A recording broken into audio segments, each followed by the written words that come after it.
Hello दोस्तों, मेरा नाम चंद्रशेखर है और आज के इस वीडियो में हम बात करेंगे कि जो हंगेरी का रेजिडेंस परमिट होता है या टीआरसी कार्ड होता है उसकी वैलिडिटी कितनी होती है।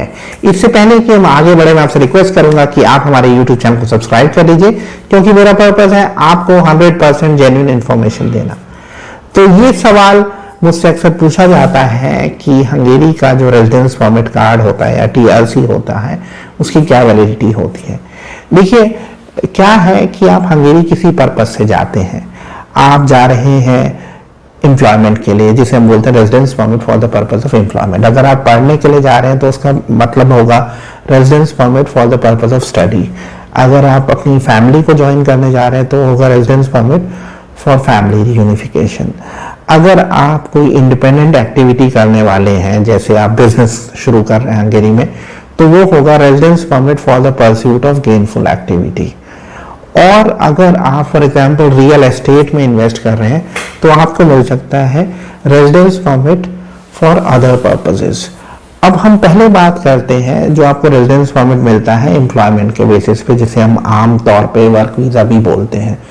तो ये जो रेजिडेंस परमिट फॉर एम्प्लॉयमेंट होता है, यानी जो टीआरसी मिलता है आपको वर्क वीजा के बेसिस पे, इसकी वैलिडिटी आमतौर पे 2 साल की होती है।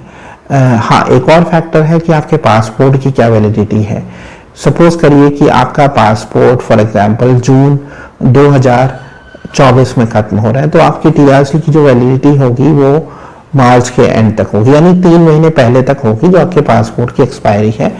आमतौर पे जो रेजिडेंस परमिट फॉर एम्प्लॉयमेंट है, यानी जो ऐसे लोगों को मिलता है जो हंगेरी काम करने के लिए जा रहे हैं, वो 2 साल की होती है। अब अगर हम बात करें, अगर आप पढ़ने के लिए जा रहे हैं, स्टडी वीजा पे जा रहे हैं, तो आपको टीआरसी कितने टाइम का मिलेगा।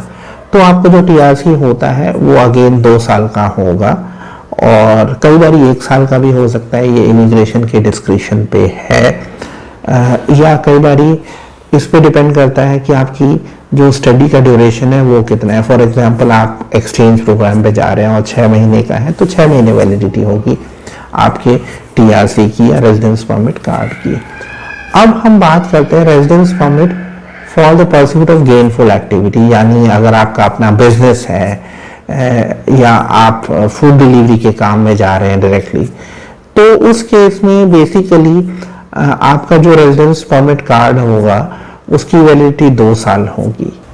अब हम बात करते हैं तीसरी कैटेगरी की, जिसे हम बोलते हैं residence permit for other purposes, जिसकी वैलिडिटी 5 साल की भी हो सकती है।